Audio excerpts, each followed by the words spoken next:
and just general news about basketball, talking about the top rookies, sophomores, third, fourth, and fifth year players, and who we should kind of keep a good lookout for the next star of the NBA. And I thought I'd do this quick one just because preseason is finished. I've watched a few games, as you can see through my watch alongs that I've got in a playlist. And I've seen quite a few games, and I got some thoughts before the season starts. Season starts tomorrow, and it's going to be a season. It's going to be a season. Now, of course, if you didn't know already, I'm a Utah Jazz fan. And as a Utah Jazz fan, I am really looking forward to the season. And you might be thinking, why? Because they always lose. Let me stop you right there. There is positivity with being a Jazz fan this season, particularly this season. It is the start for where we really start building our team. We got a few things going on internally. New players have coming in. Ace Bailey. We got third-year players like Keontae George, Bryce Sensabaugh.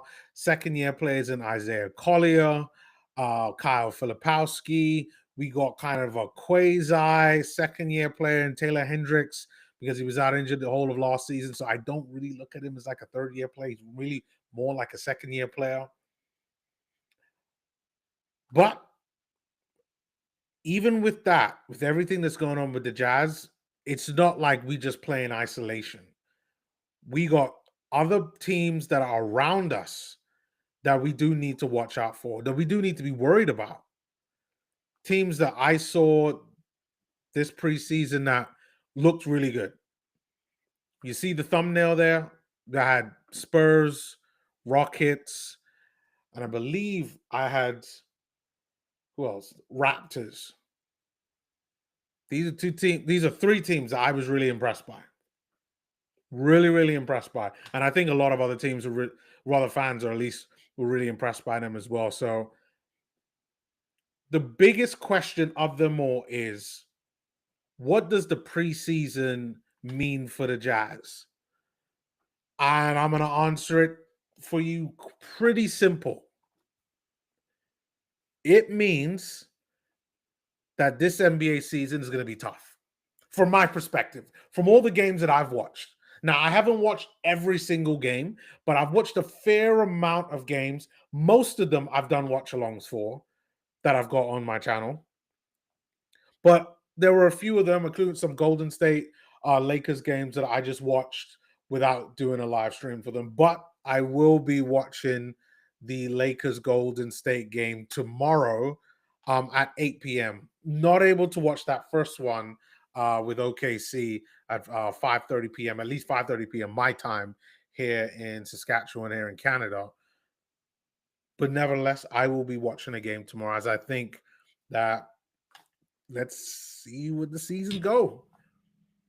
But overall, what does the season hold for the Jazz? What can we expect from the season?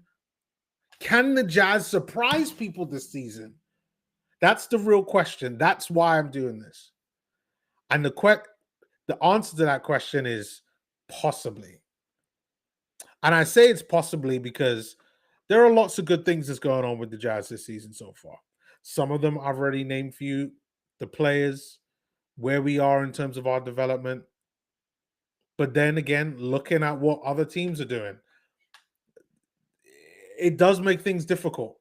But I do think that looking at least what everybody's perspective is on the Utah Jazz online, I do think that we could surprise a few people. Now, last year, our record wasn't great. We had one of the worst records that we've ever had in our history. Like under 20 wins. Like that's, to use my English vocabulary, deplorable. It's terrible, awful. It's the worst thing that we could possibly expect. But I do think that we're going to see something more this season, which probably surprises quite a lot of people. A lot of people have said that they expect the Jazz to tank. No, we're not. No tanking. Tanking is over. It is over. No more tanking. The Jazz will play every single game and they will go out there and be competitive. That is what I expect from the Jazz this season. I can't guarantee wins, but what I can guarantee everybody that's watching this video here right now at 6:54 p.m. the 20th of October that the Jazz will go out there and try to win every single game. At the same time, the Jazz will also be looking to develop players and play players based off of merit. That's what I believe. Based at least what Austin Ainge has said, what Will Hardy has said, what Danny Ainge has said. I expect to see a team that's going out there every night trying to win games, but at the same time understands that they also need to develop guys as well. So let me go through what the roster looks like for the Utah Jazz. We got Taylor Hendricks, Kyle Anderson, Keontae George, Cody Williams, Isaiah Collier, Svi Mihailuk, Walter Clayton Jr., Elijah Harkless, John Tonje, Ace Bailey, Kyle Filipowski, Lowry Markkinen, Walker Kessler, Bryce Sensabaugh, Georges Niang, who was injured this whole preseason, and I hope he gets better real soon, Oscar Tshiebwe, and Kevin Love. You can see there a lot of vets. We got rid of a few vets last season. I can understand why. Now we've brought in 3 other vets as well. I think part of the reason as well that we've brought in a lot more of these vets is that it's going to allow us to be able to do that transition between the younger guys to whereby they now have ownership. If you really think about it, if you're a Utah Jazz fan, you got Colin Sexton, Jordan Clarkson, and John Collins, who are players that right now they want to play. They want to play as much time as possible. That can't happen if you have young players that you want to draft. That's why we had to trade them. And then when you think of the players that we have brought in, you got Kevin Love, who, yes, I think Kevin Love is a good player, but is approaching retirement. Yusuf Nurkic is on the tail end, is on the at least the back end of his career. Georges Niang, good player. Do I see him at the Jazz long term? No. Kyle Anderson, I think he could provide some value. But for the most part, we've got a lot of guys in Kevin Love, Yusuf Nurkic, Kyle Anderson, even Georges Niang, who in a couple of years' time won't be here, whether they get traded or whether they've just retired. Yusuf Nurkic's contract runs out at the end of the season. I believe Kevin Love has as well. If not this year, then next year. There's a lot of opportunities. There's a lot of opportunities for these young guys. And looking at how preseason has gone, they're going to be key to how we develop going forward.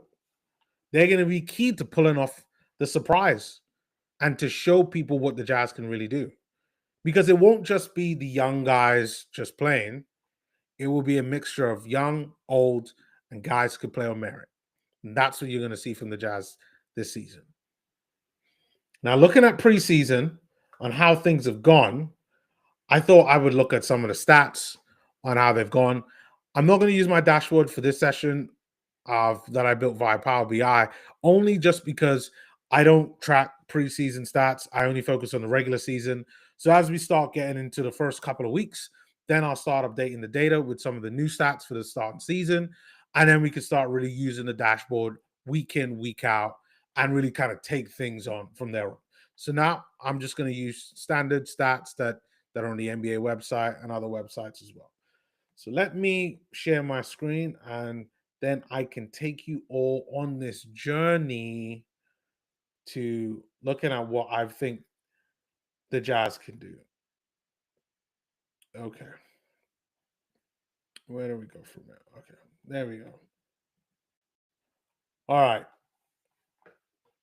So we got preseason. Now, not every team played the same amount of games. You can see it on the NBA website. We got several teams that have played 4 and 5 games. For the most part, it looks like everybody played a mixture of 4 and 5. Some teams played more. The Lakers played 6. The Heat played 6. But for the most part, every team played a considerable amount of games.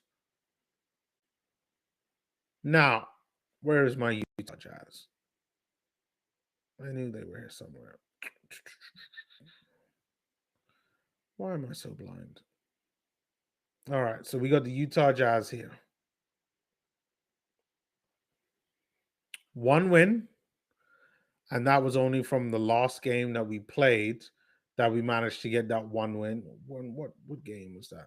That was against the Portland Trailblazers that we managed to get the win. And really happy that we got the win against Trailblazers, because it really would have sucked as a fan to go into the first game of the NBA against the Clippers on Wednesday, that I will also be watching. I'll watch at least the first Jazz game against the Clippers, to go into that game and to not have at least a win. I truly believe that winning breeds confidence, and going out there and going up against the Clippers in our first season game, I think it's going to be hugely important. Hugely important. So I'm really happy that we got the win against the Blazers. Now, what does it say about us during our performance against the Blazers? Now, it's one of those games where I think my visual is a little bit. Let's go. Move my camera slightly. There we go. Okay. So I think the game against the Blazers, good game. I think it's the type of game that you want to be able to get a win out of. The Trailblazers are in a similar position to us, at least in terms of expectation, from what I'm seeing online. They are a team that's going to be trying to fight for not being one of the worst teams in the league. They've got a few vets there, Drew Holiday. They've got a growing team. And I think that for us going out there and getting the win against them is really good. If you watch the game against the Blazers, they really went out there and played their best guys. And I don't see anything wrong with that. But we did go out there and beat the team that they would probably play every single night. The only difference that they had some injuries to Scoot Henderson, who I think is going to be out for a little while, probably till December, from what I understand. But still, we beat a Blazers team that is the same type of team that we're going to face in the regular season. Then before then, we faced the Dallas Mavericks.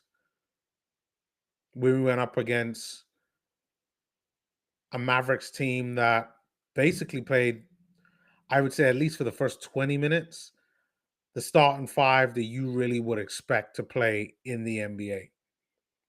And if you watch the game, you would saw that the Jazz did struggle. We did struggle, like beyond a shadow of a doubt. Going up against Cooper Flag and what he was doing, like really making it difficult for Keontae George, making it difficult for Walter Clayton Jr. to really play the game in which they wanted to play, to try to set things up for their teammates. And then what was probably the worst part about it is when they were trying to stop Cooper Flag, they really couldn't do anything with him. You're talking about a 6'8", 6'9" guy who can carry the ball up, playing the point guard. There's not much that we can do with that.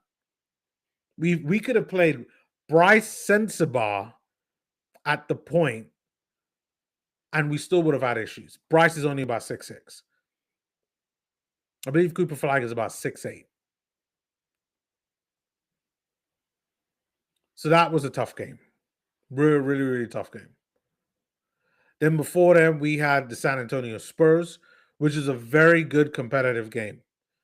I think that we struggled in the beginning because we were going up against Victor Wembanyama. Nothing we could do about Victor. He was so good. And if he kept on going the way I was going, he probably would have ended up with like 45, 50 points. When Victor came out, that's when we saw a little bit more of how the Jazz are going to play, who's really going to play. They didn't have any De'Aaron Fox. So, if the team had De'Aaron Fox, that would have been different. But they did have a lot of the rotation players that was going to be there. Champagny was there. Dylan Harper there, who they just drafted, was there. And it was a pretty good game. Game went into extra time. And the Jazz are so close to winning the game. But can't remember his full name, but Garcia, who played in Summer League, who was one of the top players in Summer League, he came out there with the win, and the Jazz came out with the loss. But it was a pretty close game. And then you had the first game that we played against the Houston Rockets, going up against Kevin Durant and his Houston Rockets, Amen Thompson, Alperen Şengün, Tari Eason, Reed Shepherd. And even though that they had some injuries at the start of the season with Fred VanVleet, the Jazz were, again, it was another tough game, but this was such in the beginning of preseason. Kevin Durant only played like 20 minutes, and it was really left to some of the other guys to go out there and do what they did best. And I just felt that the Jazz were not even in the same sphere as them. So what can I take away from those games, at least that the Jazz have played? We know that the Jazz are going to go out there and fight hard every single night. As preseason went on, we really started to see how things went. So let's start with looking at some of these stats here. So you got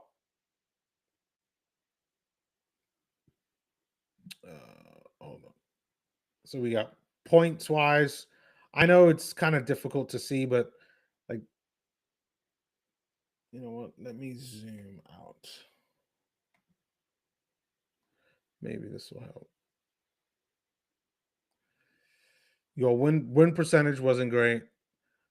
That's at 250. Points wise, I mean, we were kind of up there in terms of points. 100 on average, 122. Like, that's what we want. Like, one thing I can say about the Jazz in preseason is that offensively, we were actually pretty good for the most part. Like, I liked what Larry Markkinen was doing. Like, he played only 2 games in preseason. I liked what Ace Bailey was given. Keontae George looks really good. Walter Clayton looks really good. Bryce Sensabaugh was amazing. Cody Williams looks like he's improved, which is really good to hear and see. Elijah Harkless is pretty good. Mo Bamba, I thought the last game that he played was very good. Unfortunately, he just got released, which I completely understand why. My guess is that he's probably going to be playing for the Utah Jazz G League. But I thought overall it was a pretty decent game. Field goals made, 41.8. Field goals attempted, 87. That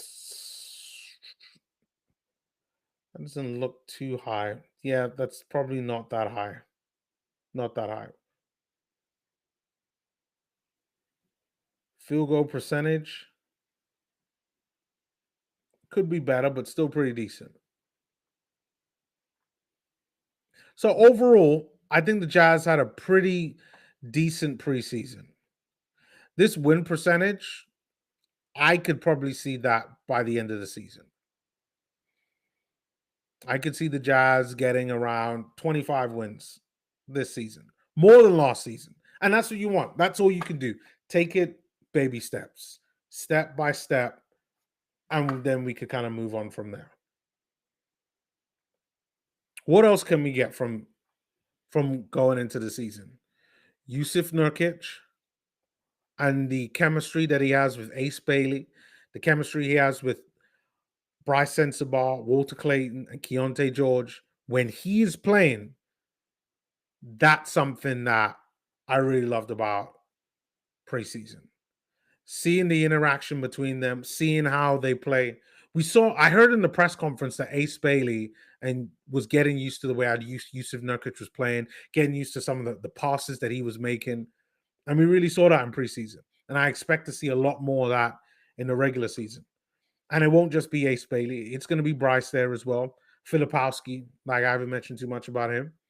Market in there. So we got another outlet that allows us to be creative. That's something I expect to see from this season.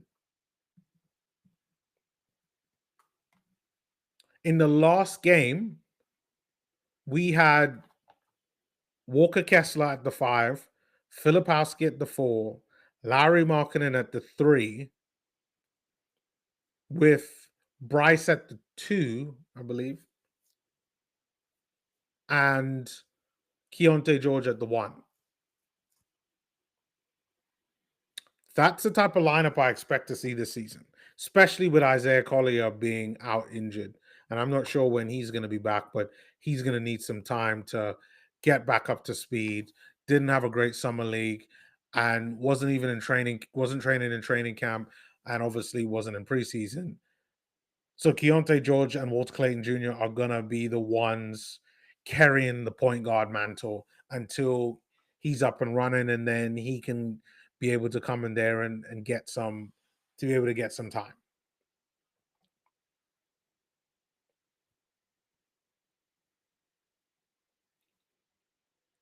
So what else can we expect? We got Yusuf Nurkic. We got Walker Kessler and what he did in his last game. I was pretty impressed with Walker Kessler. I thought Kessler, the way how he defended, the way out, it wasn't just him protecting the rim. I think this is a good insight to how the Jazz are going to play. This is going to allow us to be able to open up the way how we play a lot more, provide more opportunity to the basket, which is good. The bad part with this is that we might still need that rim protection, because what we saw from at least 2 out of the 4 preseason games, and even in the last game that we saw with Walker Kessler against the Trailblazers, is that if we don't have somebody there that's capable of protecting the rim, the Jazz are going to have problems where we're just only going to, we're going to just allowing guys to drive to the basket and get points. That's something there that we'll have to really stem. And I believe that Will Hardy is a really good coach, that's something he's going to be able to tweak, get the lineup right, and that we can be able to go out there and execute. Having Ace Bailey there for me is my third reason where we can really go up there and surprise guys. So I'm going to stop sharing this now.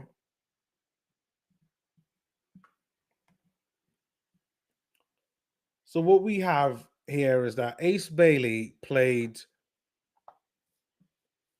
3 games. No, 4 games for the Jazz in preseason. One of the games, the last game against the Mavericks, he'd only played a short period of time. He has soreness in the knee. I'm not sure how that's doing at the moment, but I do expect Ace Bailey to make a recovery pretty soon, or at least to be at a point where he's having some type of impact on this game against the Clippers coming through. So I wanted to take a look at the first game that Ace Bailey played with the Houston Rockets. I'm going to share my screen.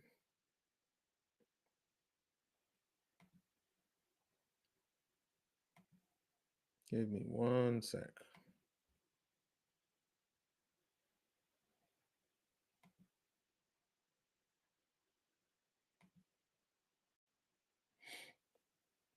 So in our first game against the Houston Rockets, we lost this one, 127 to 140. I felt that this is the first season game I saw from the Jazz, and I think it's one of them whereby you really have to take it in context. First preseason game, Jazz definitely look rusty. Rockets from Rockets kind of look rusty, but you can tell that they could have gone up another gear. That there were guys that were just ahead of their preseason. And what we saw from this game was an Ace Bailey, the first time we really get to see him since Summer League, at least the Salt Lake Summer League. He didn't play in the Las Vegas Summer League. An Ace Bailey who looked really good was guarding one of his rivals in Kevin Durant.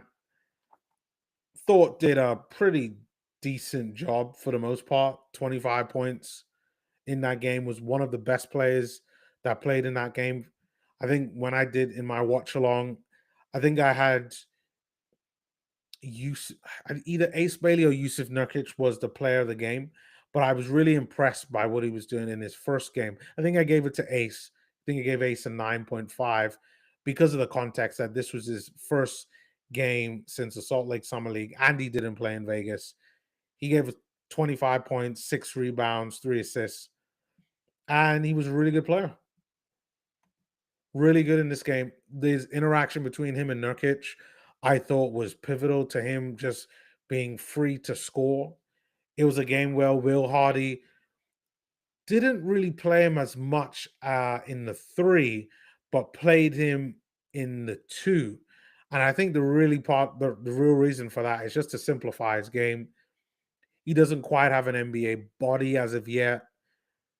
And even though his body will probably be closer to like a Kevin Durant, where it's not going to be like, wide per se and like hugely muscular, he's probably going to be a Slim Reaper type of player in terms of body. I mean, at least I'd love for him to develop into Kevin Durant, but a little too close early to call for that.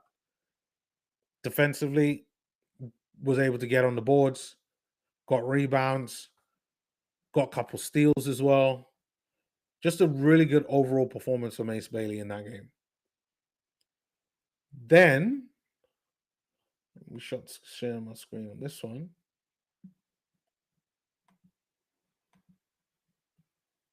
Why does that keep doing that? Then in the next game that he played versus the San Antonio Spurs, this definitely was a close game. First half of the game was rough because like you had Wemby on the floor and there's nothing you could really do. You have some of the new rules right now whereby a lot more fouls are being called. Ace Bailey did make a couple fouls whereby when the shooter took a shot, Ace Bailey fouled them and touched them after the shot had even left. That's now been classified as a foul. So that was a really frustrating part. But for the most part, another good solid by Ace Bailey. 39 minutes, 7 rebounds, 1 assist, 20 points. Good game from him. I think I gave Walter Clayton Jr. Player of the game for this one. I felt his overall performance, the creativity, the scoring, I thought he was really good in this game. Not to say that Ace wasn't. Not to say that he wasn't. But I liked what Walter Clayton Jr. just a little bit more. But again, Ace defensively solid, just like in the Rockets game. And I know he's going to be key. Key to us going forward, key to us in the way how we do things. I think that has kind of sailed with all of the things that happen during the draft process. What position is he going to play? I could see him, at least for now, playing as the 2 guard just because you got Lowry there and you want to play Lowry and you want to play Ace. He's going to be getting as much games as possible. I do not think he will play as many minutes, though. 39 minutes, that is way too much minutes for Ace Bailey. I don't think he's going to play anywhere near that amount of minutes. I do think he'll play anywhere between 20 and 25 minutes. And I think that's really going to be about it per game. I think that the coaching staff will try to make sure that they put him in a position to get some type of accolades, whether it's rookie of the year or to be part on one of the rookie teams. I can see that. but I don't see him playing over 30 minutes. I just don't see that happening. I definitely think that the minutes are going to be shared out. Or maybe Ace Bailey just becomes so good that the Jazz just have no choice but to play him. But again, I just don't see that one. I see he will get 25 minutes a game. That's what I think is going to be his ceiling, maybe like 28. But when you think about this knee soreness, I think 20 to 25 is pretty fair. And chances are he might not start every single game. And I think that that's fine.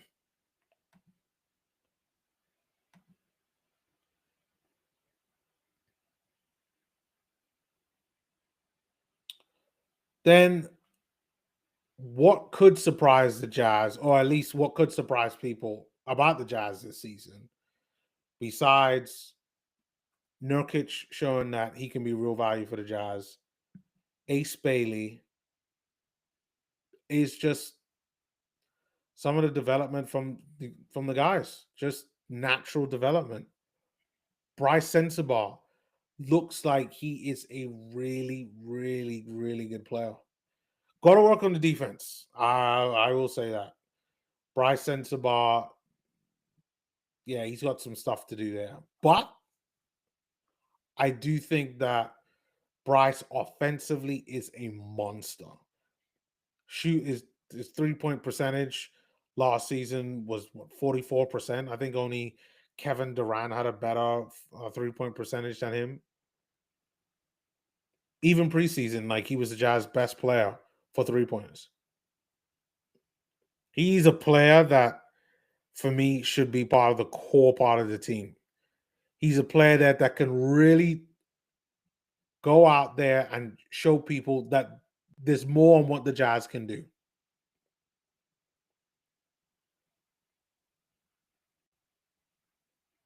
Then you got guys like Keontae George. His development I saw in preseason was things that I didn't expect. He played better defense. Wasn't that great at it, but at least there is more effort, and that's something that I think you can work with. Him and Bryce are going into their third years now, and I put up videos a few weeks and maybe a couple of months ago now talking about how it's going to be Bryce versus Keontae when it comes to that two guard position. I do not think that Ace Bailey is going to be competing for the two guard position.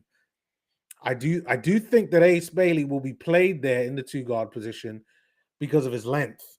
But if you're talking like position, it's between those two. I'm not a fan of Keontae at the one, but I can understand why now you're playing him at the one with Isaiah Collier out. So it's going to be Keontae at the one for now until Zay is back. But it's going to be Key versus Bryce.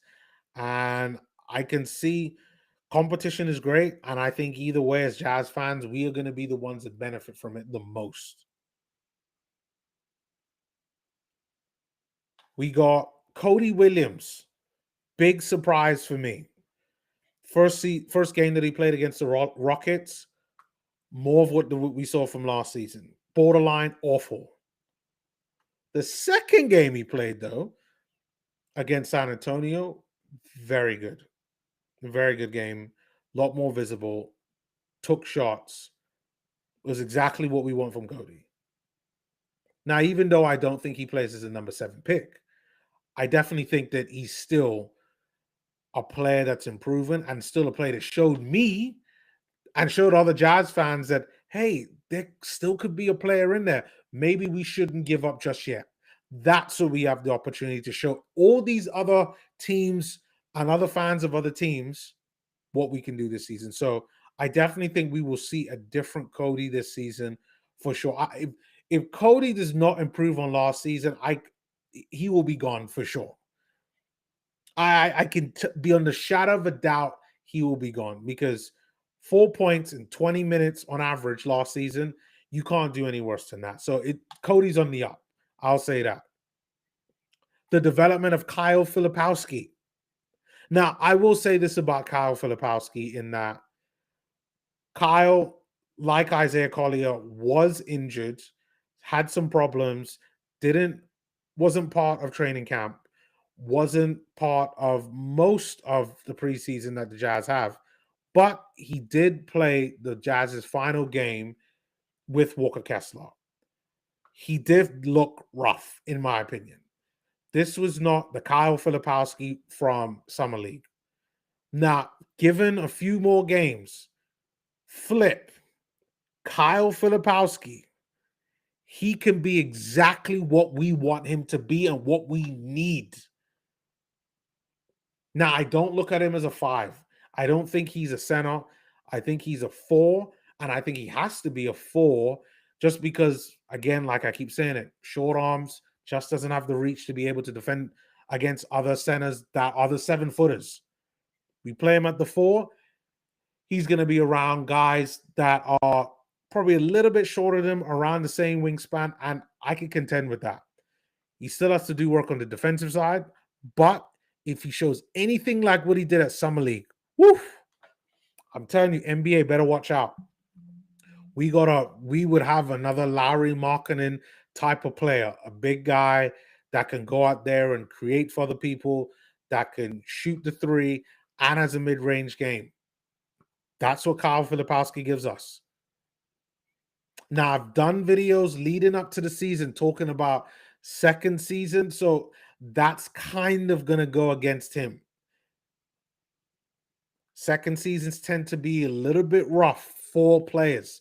Most players do not break out in their second season. Most players, it takes for their third and fourth year to really break out. Sometimes for a late bloomer, you might get their 5th year, which I think is probably going to be a Cody Williams.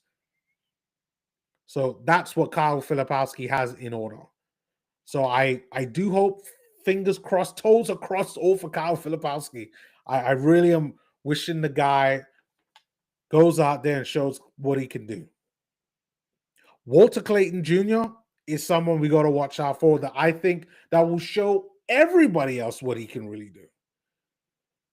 We had Stephen A. Smith, before it was even preseason, tell everybody that Walter Clayton Jr. was somebody he's looking forward to watching.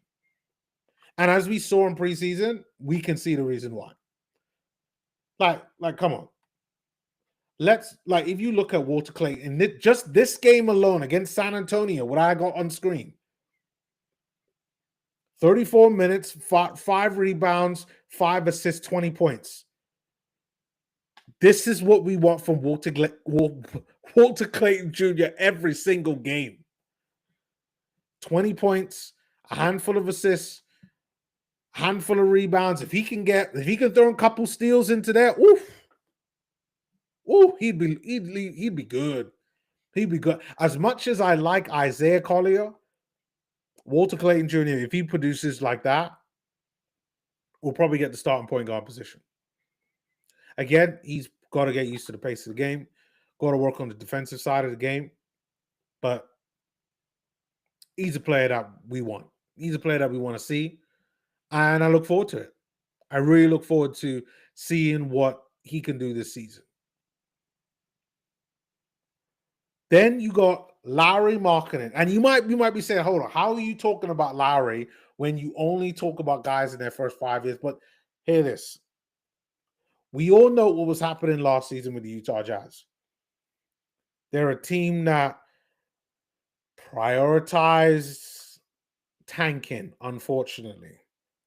And Lowry had to be out there pretending like he had a back problem. Now, we all know, at least according to Austin Ainge, what the Jazz is all about. The Jazz is out there right now going to try to win, and Lowry's going to be a big part of that.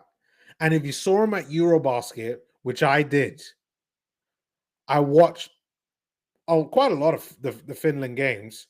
He's ready to play. He's ready to score. He's ready to do exactly what we need him to do. And I think you're going to get a Lowry Markkanen who shows a big difference from what he produced last season. And I think that's where we could surprise the NBA and what we could do.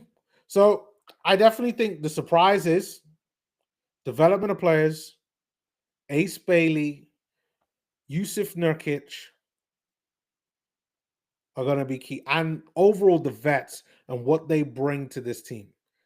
That is where we can surprise guys. Now, we do have to kind of quell some realities in that I watch the Rockets, and beating them are going to be a tough task. When you look at, oh, let me stop sharing this. When you look at some of these teams that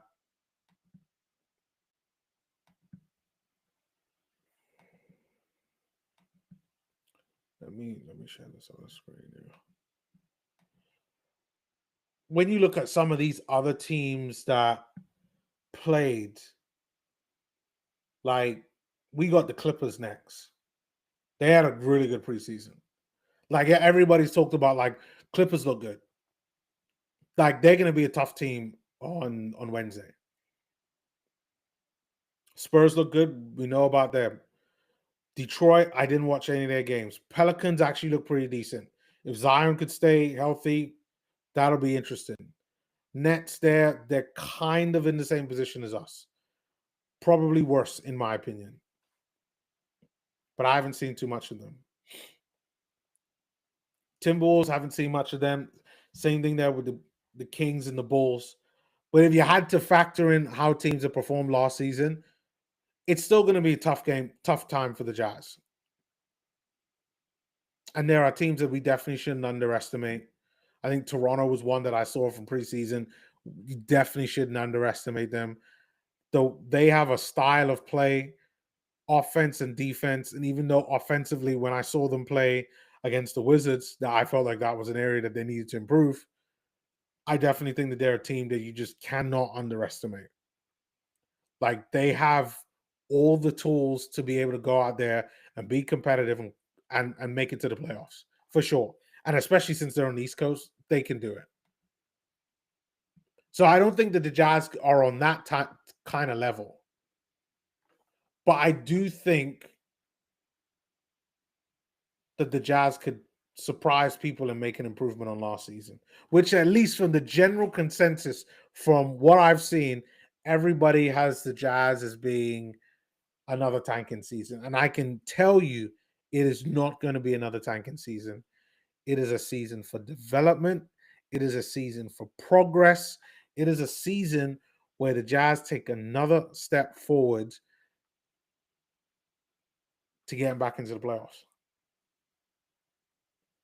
And that's my answer. Can we surprise everybody this season? Yes, we can. Yes, we can. But I think I will leave it at that for now. But I just want to say thank you everybody for watching live recorded. Really appreciate it. I know that this season is going to be a tough one, but I'm ready for the rides. I'm ready for the journey for all Jazz fans. I think it's going to be exciting. I really do. I think we're going to see lots of great stuff from some of these young players. I think we're going to see a lot of surprises, and I think we're going to be able to surprise a few teams. So let's see what we can do. But leave your comments below if you do think that the Jazz are going to surprise, or if you don't think the Jazz are going to surprise. Yeah, looking to hear your thoughts. But yeah, thank you for watching, and I will see you all tomorrow on my watch along, and I'll be watching the Lakers versus Golden State game, and then again on Wednesday when I watch the Utah Jazz versus the Los Angeles Clippers, which will be very, very interesting going up against Bomber and Kawhi and seeing how all of them worked out, because it looks like they had a pretty good preseason, even though I didn't watch many of their games. But thank you once again for watching.